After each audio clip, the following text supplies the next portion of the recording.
relation amoureuse, c'est une connexion physique et émotionnelle, on peut dire entre 2 personnes qui partagent des sentiments, heu d'affection, des sentiments, d'attachement mutuel et également un sentiment d'amour. C'est un lien spécial qui implique amour, communication, tendresse et intimité. Bonjour à tous et bienvenue sur ma chaîne YouTube Style de vie 87. Je suis Edwige et je suis devant vous pour vous parler d'une autre petite thématique que j'intitule aujourd'hui les relations amoureuses. Je vais vous sortir 5 éléments qui renvoient à comment est-ce qu'il faudrait pouvoir se comporter pour pouvoir soutenir sa relation, que ce soit d'un côté ou que ce soit d'un autre. Si tu es ici pour la première fois, je te dis déjà bienvenue et je t'invite à pouvoir regarder la première vidéo que j'ai eu à poster. Là, tu pourras comprendre qui je suis, pourquoi est-ce que je suis là, c'est quoi mon objectif ou mon but. Et de là, tu auras toutes tes réponses. Et n'oublie surtout pas de t'abonner et de pouvoir faire également des commentaires si tu as des questions par rapport au sujet que je propose. Ben, écoute, je suis là pour te répondre. Et toi qui es déjà là, je te dis merci, continue à me suivre et nous pourrons grandir ensemble. Le premier élément par lequel nous allons commencer cette thématique, je dirais la communication. C'est quoi communiquer? C'est pouvoir parler avec son conjoint, parler avec une autre personne autre que nous et pouvoir surtout s'écouter, pouvoir surtout se comprendre et pouvoir analyser quels sont les besoins de l'autre pour pouvoir savoir comment est-ce que on peut franchement se comporter comme peut-être l'autre veut ou alors qu'on pourra faire ce que l'autre exige. C'est vrai que la communication, c'est un élément clé. C'est la raison pour laquelle je commence par la communication parce que c'est un élément vraiment clé de la relation amoureuse. Les relations amoureuses sans communication, on ne pourrait pas dire qu'elles pourraient avoir un pic, mais elles seront vraiment toujours au bas de l'échelle. L'amour, c'est un symbole de pardon, c'est un symbole de tendresse, c'est un symbole d'intimité, c'est un symbole qui peut nous permettre de pouvoir essayer de comprendre l'autre, de s'identifier à l'autre et surtout de se sacrifier pour l'autre. Que dire de la communication? C'est une astuce majeure pour pouvoir aller de l'avant avec son partenaire. Si tu as un partenaire avec qui tu ne communiques pas, tu ne pourras pas aller de l'avant. Si vous avez des projets ou pas, ou alors si vous voulez en créer, la communication est la base pour pouvoir vous entendre et vous comprendre. Si ça n'existe pas entre vous, on ne pourra pas parler d'entente ni de communication. Un couple sans communication ou alors une relation amoureuse où il n'y a pas de communication, c'est une relation fade, c'est une relation ambiguë, c'est une relation qui ne va nulle part. Je vais prendre un exemple concret, l'exemple de la Bible, vu que je vous ai dit, je suis croyante chrétienne. Même Dieu, l'Éternel qui a créé Adam, il a communiqué avec Adam. Il a parlé, il a dit, nous allons faire de l'homme ceci et cela. Il a dit, nous allons. Il n'a pas pris la décision seul. Nous, Dieu le Père, Dieu le Fils et Dieu le Saint-Esprit. Il a communiqué ce qu'il voulait qu'il soit.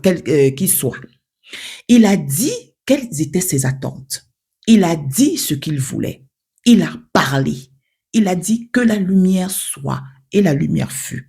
S'il n'avait pas parlé, s'il n'avait pas communiqué, ce monde ne serait pas là. Ça, c'est un exemple très simple et basique. La communication dans une relation, c'est ça qui permet à la relation de grandir. C'est ça qui permet à la relation d'être épanouie. C'est ça qui permet à la relation de pouvoir éviter beaucoup de maux. Oui. Et c'est ça qui permet à la relation d'avancer et de grandir. Soit tu communiques, soit tu communiques pas. Et il n'y a même pas un choix à faire. Mais laisse-moi te dire que je t'encourage à communiquer malgré les mésententes, malgré les situations difficiles, malgré tout ce que tu peux connaître, même sur ton conjoint.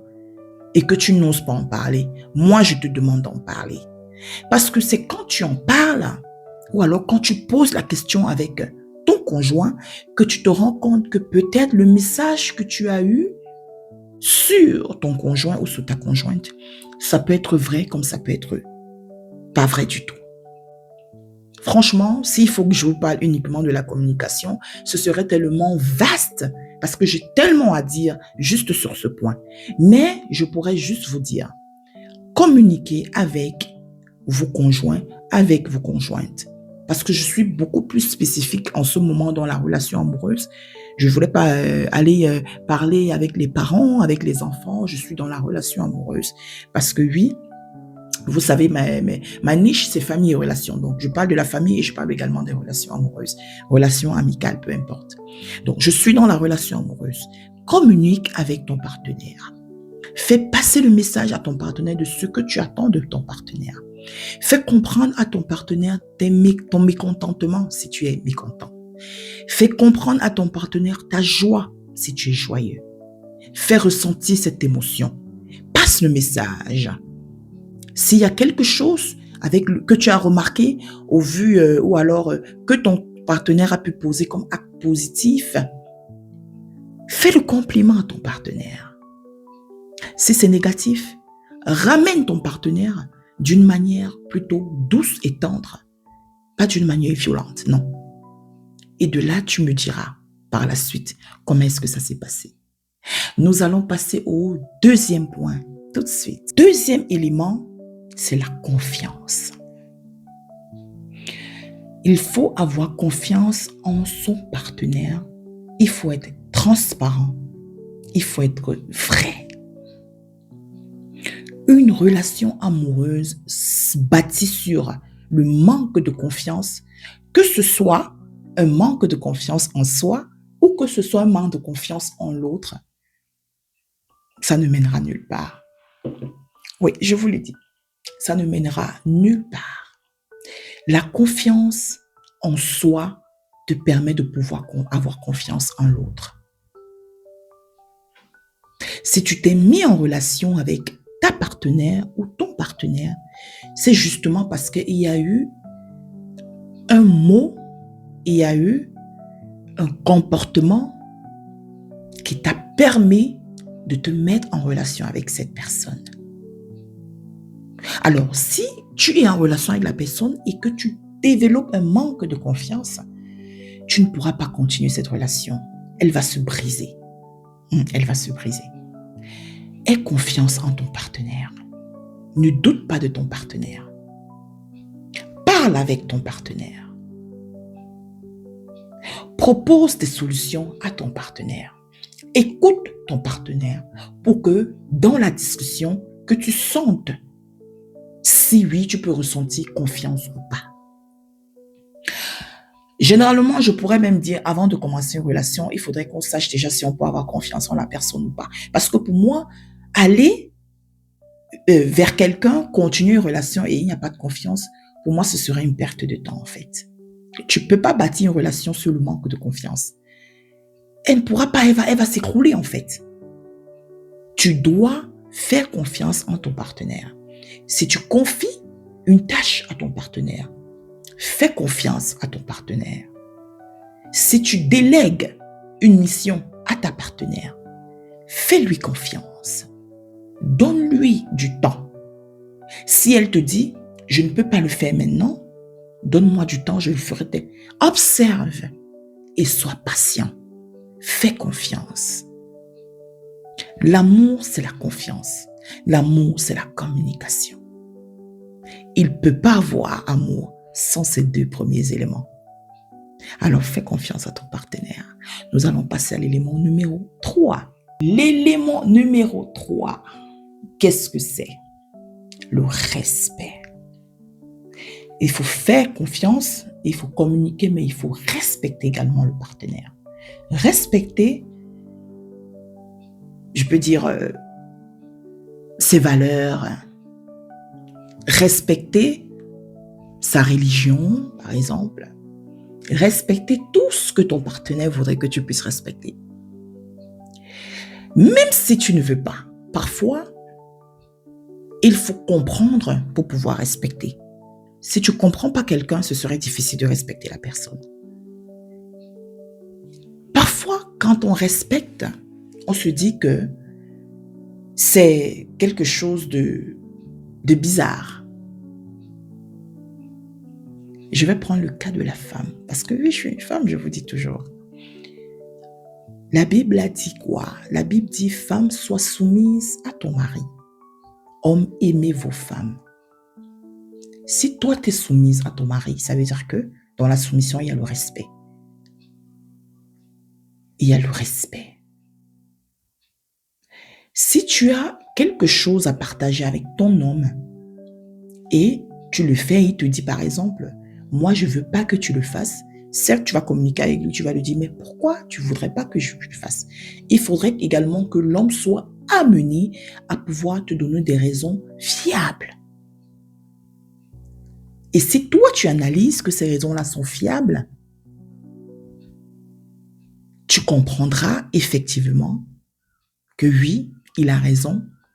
Et de là, tu vas respecter sa position. L'homme écoute ta femme, respecte également ta femme. La femme, c'est une mine d'or. Ce que la femme sort de sa bouche, la majeure partie du temps, c'est vérifié. Si tu respectes ta femme, si tu écoutes ta femme, tu iras très loin. Respecter sa femme dans quel sens? Tu ne bafoues pas son nom à qui veut l'entendre. Tu ne la dénigres pas auprès des autres. Tu ne parles même pas de ses sales habitudes, même si elle en a, à tout le monde. Tu gardes son jardin secret. Pour toi, tu le gardes secret.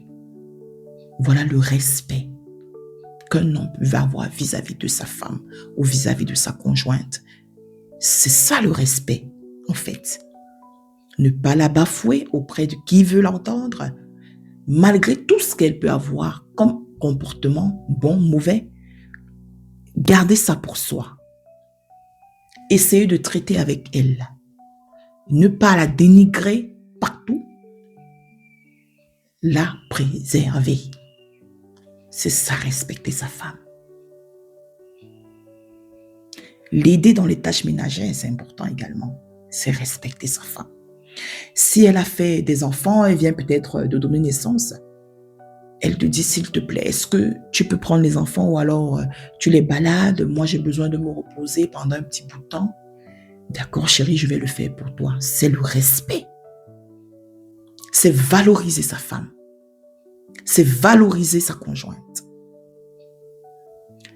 C'est pas de la faiblesse, hein. Les hommes qui vont peut-être vous dire, t'es faible, pourquoi tu fais ça? C'est pas de la faiblesse, hein. C'est valoriser sa femme, en fait. C'est lui donner son respect. Et il n'y a pas plus grand que ça. Quand une femme se sent respectée, et elle peut décrocher la lune pour l'homme, hein. Elle décroche la lune pour l'homme. Parce que ce que la femme est capable de faire, moi je l'ai toujours dit, hein, c'est la femme qui a le pouvoir, en fait. Ce qu'elle décide, c'est ce que Dieu il entend. On ne va pas omettre qu'il faut dire quand ce sont de bonnes femmes aussi. Hein. Je sais, vous allez venir me coquifier en disant, ouais, c'est ça, nanani, nanana. Mais il faut être également une bonne femme pour que ce que tu vas demander à Dieu, là, il va le faire. Hein. Qu'il le fasse. Hein. Donc, n'oublie pas cet aspect. Le respect est mutuel. Que ce soit du côté de la femme, que ce soit du côté de l'homme. Les partenaires doivent se respecter mutuellement. Et vous irez loin et nous irons loin dans la relation amoureuse. Nous passons maintenant au 4e élément. Élément numéro 4. Qu'est-ce que c'est? L'intimité. Oui, l'intimité. Si ton couple, si tu es en relation, c'est parce qu'il faut de l'intimité. L'intimité avec ton partenaire, c'est normal.